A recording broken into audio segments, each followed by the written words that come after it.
is a very windy. I think he liked sailing, so this is appropriate tribute to Prince Philip. It's right from the New York Times, so this is part 2.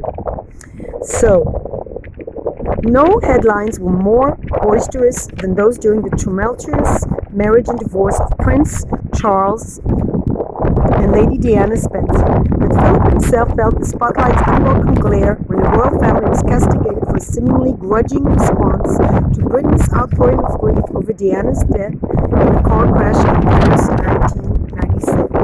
Painful, too, for Philip was the revelation that Prince Charles, his oldest son, had let it be known that as a child he had been deeply wounded by a father who belittled him time and time again, often in front of friends and family. Oh, I didn't know that. Though the glory he knew was largely of the reflected kind, Philip nevertheless enjoyed the privileges and prerogatives of the British crown, living in luxury, sailing yachts and playing polo and piloting planes, and he used his station to promote the common good, lending his name and time to causes like building playing fields for British youths and preserving endangered wildlife. At home he showed, by palace standards at any rate, a common touch. When the telephone rang, he answered it himself, setting royal precedents. More as I picture of him as a pilot. He set up a kitchen in the family suite where he fried eggs for breakfast while the Queen brewed tea, an attempt, it was said, to provide their children with some semblance of a normal domestic life.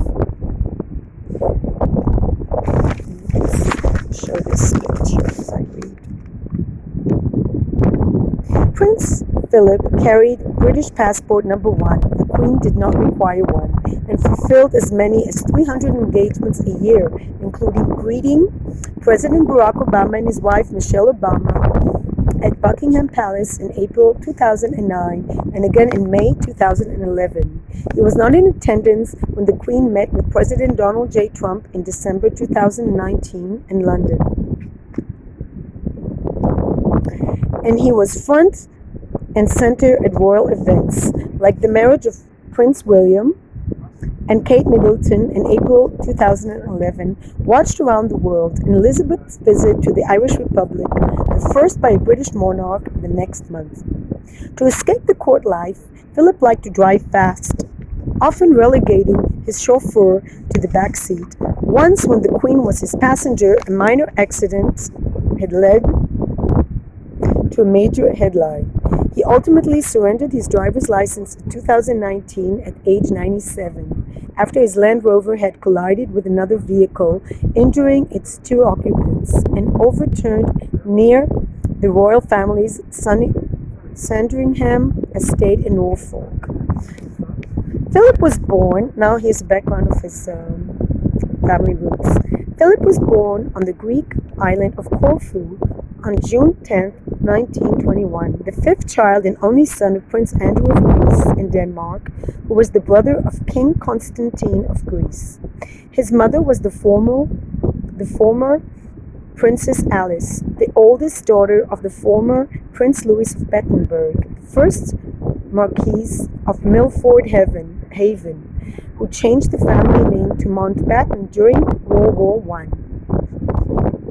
Philip's family was not Greek, but rather descended from a royal Danish house that the European powers had put on the throne of Greece at the end of the 19th century.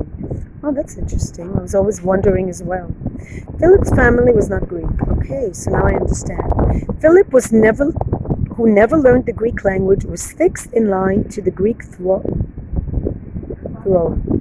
Through his mother, Philip was a great-grandson of Queen Victoria, just as Elizabeth is Victoria's great-granddaughter. Both were great-great-great-grandchildren of George III, who presided over Britain's loss of the American colonies. Interesting. A year after Philip was born, the army of King Constantine was overwhelmed by the Turks in Asia Minor. Prince Andrew, Philip's father, who had commanded an army corps in the routed Greek forces, was banished by the revolutionary Greek junta. In Prince Philip, the turbulent early life of a man who married Queen Elizabeth II, book published in 2011, the British writer Philip Eade, I think it's pronounced, reported that as an infant, Philip was smuggled out of Greece in Ukraine, as his father, eluding execution, found refuge for his family in Paris, where they lived in straitened circumstances. Philip's father was said to have been an Anglophile. The boy's first language was English, taught to him by a British nanny. He grew to 6 feet 1 inch, his blue eyes and blonde hair reflecting his Nordic ancestry. When his parents separated, Philip was sent to live with his mother's mother, the Dowager Marchioness of Milford Haven, a granddaughter of Queen Victoria.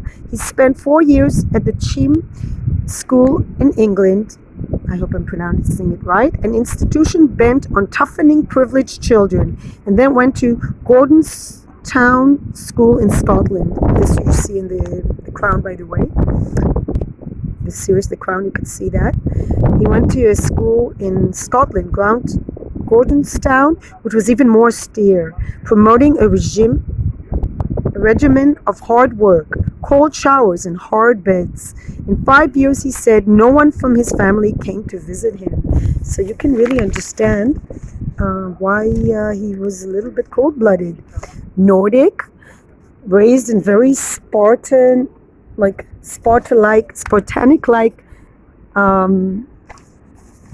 dormitory. 5 years he didn't see his family. Very strict upbringing. Even so, Philip sent Charles to both schools to have him follow his footsteps. At Gordonstoun, Philip developed a love of the sea. So we're here, it's appropriate. Learning seamanship. Let's show again. Learning seamanship and boat building as a volunteer Coast Guardsman at the school. He seemed destined to follow his Mountbatten uncles into the British Navy. It's easier like this. Philip entered the Britannia Royal Naval College in Dartmouth in 1939 and was honored as the best all-around cadet of his term. The next year, with Britain at war, the 19-year-old Philip went to sea as a sub-lieutenant aboard the battleship Remelius in the Mediterranean Fleet. This is also the Mediterranean Sea. He was later transferred to the Valiant, another battleship. On March 28, 1941, the British fleet caught an Italian squadron off Cape Matapan in Greece, and with the Royal Air Force help, sank 3 cruisers and 2 destroyers. Philip participated in the crash operating a searchlight. Philip was promoted to lieutenant in July 1942 and took part in the Allied landings in Sicily in July 1943 before sailing for their Pacific campaign. There he served as aide-de-camp to his Uncle Louis, Lord Mountbatten, who was then the supreme Allied commander in Southeast Asia. Philip was on the United States battleship Missouri on September 22nd, 1945, when the Japanese formally surrendered. Lord Mountbatten was killed in a bombing by the Irish Republican Army in 1979. Where or when Philip first met Princess Elizabeth remains unclear, but it seems certain that he was invited to dine on the royal yacht when Elizabeth was 13 or 14, and that he was also invited to stay at Windsor Castle around that time while on leave from the Navy. There were reports that he had visited the royal family at Balmoral, its country estate in Scotland, and that by the time the weekend was over, Elizabeth had made up her mind, telling her father that this dashing young naval officer was the only man I could ever love. How beautiful. George VI had doubts. He took her to South Africa on a royal tour, cautioned her to be patient, and wrote to his own mother, Queen Mary. Elizabeth was said to have written to Philip 3 times a week, while she toured South Africa. By the time she returned to England, Prince Philip of Greece and Denmark had renounced his foreign titles and become Lieutenant Philip Mountbatten, a British subject. The gesture pleased his future father-in-law. The engagement was announced on July 10, 1947. It was a heartfelt match. Elizabeth told her father, King George VI, that Philip was the only man she could ever love. Foreign title, so he renounced his foreign titles. Okay. On the eve of the wedding in 1947, Lieutenant Mountbatten was made the Duke of Edinburgh, Earl of Merioneth, and Baron of Greenwich, and given the title His Royal Highness. A year later, on November 14, 1948, Elizabeth gave birth to the couple's first child, Charles Philip Arthur George, in Buckingham Palace. Charles was followed by Princess Anne in 1950, Prince Andrew in 1960, and after Elizabeth had become queen, and Prince Edward, after Elizabeth had become queen, and Prince Edward in 1964. What a beautiful picture that was. This photo, huh? In addition to the Queen and his 4 children, he is survived by 8 grandchildren and his 8 great-grandchildren. After his marriage, Prince Philip took command of the frigate Magpie in Malta. But King George VI had lung cancer, and when his condition worsened, it was announced that Philip would take no more naval appointments. In 1952, the young couple had reached Kenya, their first stop on the Commonwealth tour, when the word arrived on February 6th that the king was dead. It fell to Philip to break the news to his wife. Philip presided over the Coronation Commission, and in 1952, the new queen ordained that he should be first gentleman in the land, giving him a place of preeminence and precedence next to Her Majesty. Without this distinction, Prince Charles was named Duke of Cornwall and later Prince of Wales. The title traditionally given to the heir of the throne would have ranked above his father. Interesting. So this is all about the ranking. That is quite clear. 4 years later, in 1956, Philip, then 35, took a 4-month, 36,000-mile sea tour. Ostensibly, he was on his way to Melbourne, Australia for the opening of the Olympic Games, but the trip followed reports of his carousing with friends at bachelor parties in London. Oh my. On his return, the Queen gave Philip the title Prince of the United Kingdom by royal warrant. Elizabeth brought her husband's name into the royal line, ordering that their children, except Prince Charles, be known as Mountbatten Windsor. There were rumors of trouble in the marriage, reports of raised voices in the palace corridors, but the marital difficulties of their children overshadowed any discord between the parents. Princess Anne was divorced from her first husband, Mark Phillips, in 1992. Prince Andrew's divorce in 1996 from Sarah Ferguson, the Duchess of York, who was known as Fergie, provided a field day for the tabloids. But those divorces paled beside the travails of Charles and Diana. Once their differences had become public, Philip registered his disapproval of Diana by snubbing her at the Royal Ascot horse race. And after Diana, at 36, was killed in 1997, Philip came in for his share of criticism when the royal family remained out of view at Balmoral, seemingly out of touch with the public's grief. Over the years, Philip became a national gadfly, an occasional source of embarrassment.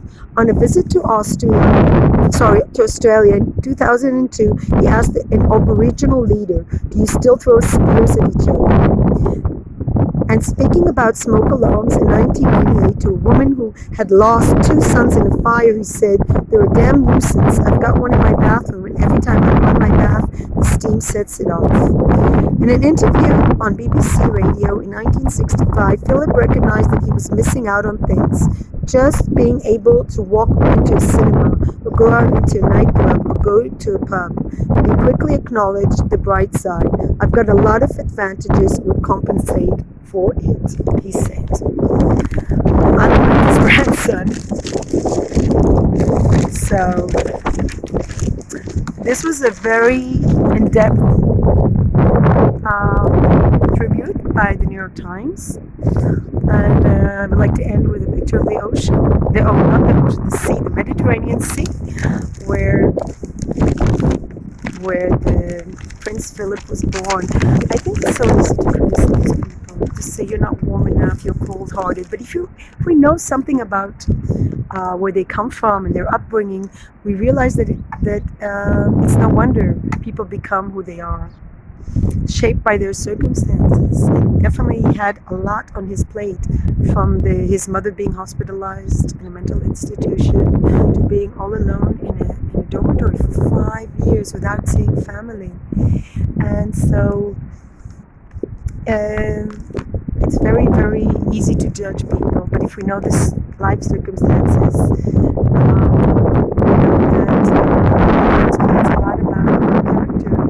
And Israel, this is the tribute from Israel, and I want to say that I made a separate tribute. And let's remember that he was the first of the royal family to have come to Israel. There was an official ban. The British Empire, the British Empire occupied the land of Israel after World War I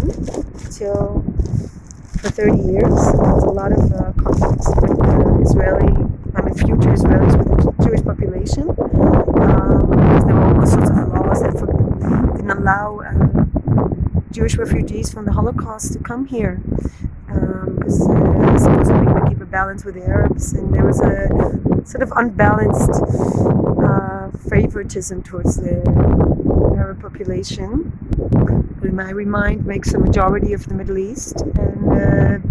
But he definitely was very supportive of the Jewish people, having fought the revolution.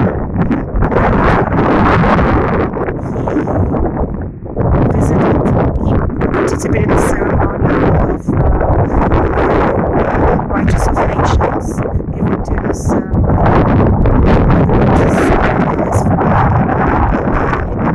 family called Cohen, Jewish family in Athens, for 13 months, risking her life. Because the Nazis would have executed anyone who hated Jews. So she was given an honor after her death, and a tree was planted for Righteous of Nations in the House Museum in Yad Vashem, which is buried in Mount of Olives, where my maternal grandparents and my maternal great-grandfathers also buried.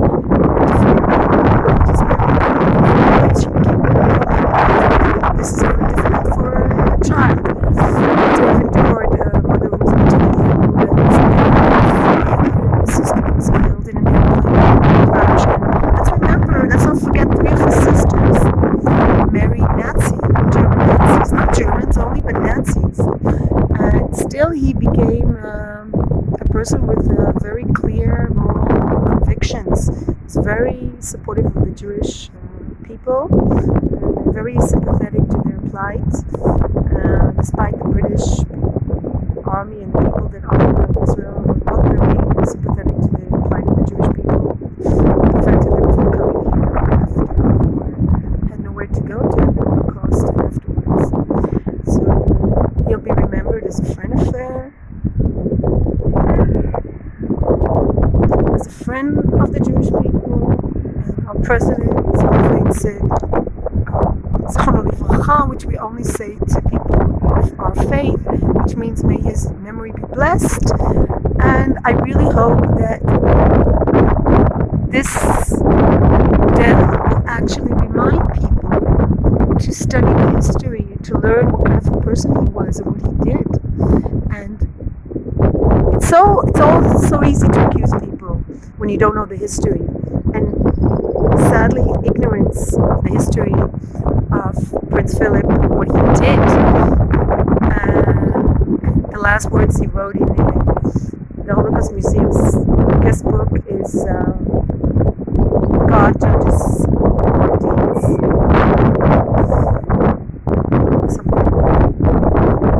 God judges our deeds. So, indeed, anyone accusing anyone of anything should first check themselves, in my opinion, and also get to know the family. Ignorance breeds contempt.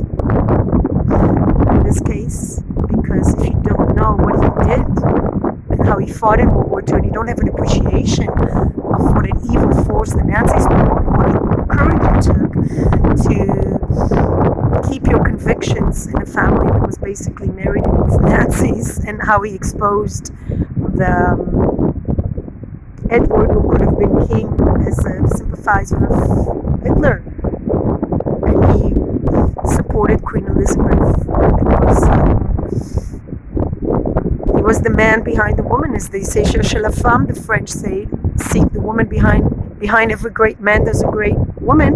So behind Elizabeth was a fine example and led her people through very difficult times.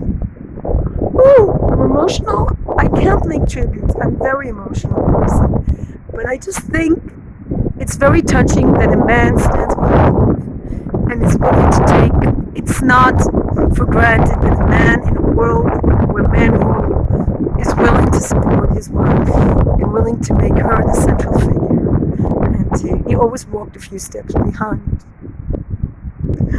And I just hope that the media will be flooded with stories about him and his courage and the history, and not his silly stories towards the end of his life, which I find actually amusing, although a little bit not easy to hear maybe. But what he said wasn't because he was a person who spoke his mind, but indeed he will be judged by his deeds. So will all of us. And that speaks double and triple for that pathetic interview with those pathetic people who trashed his family. So while I am not totally a person that's in favor of royalty, I think in this case, in World War II, the royal family played a very important role in maintaining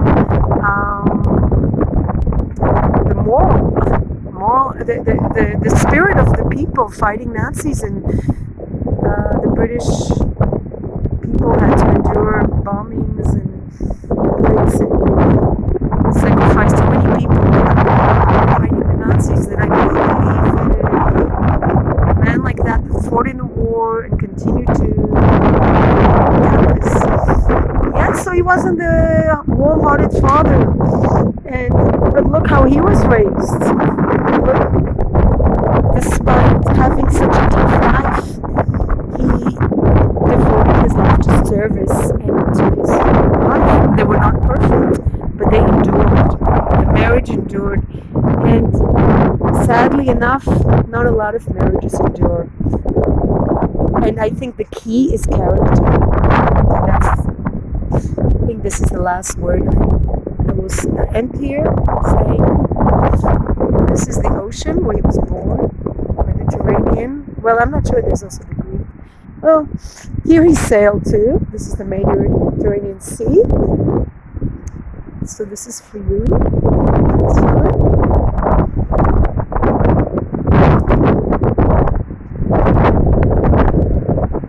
May he rest in peace. May his memory be blessed. And always remember that when you are accusing someone, 4 fingers are pointing at you.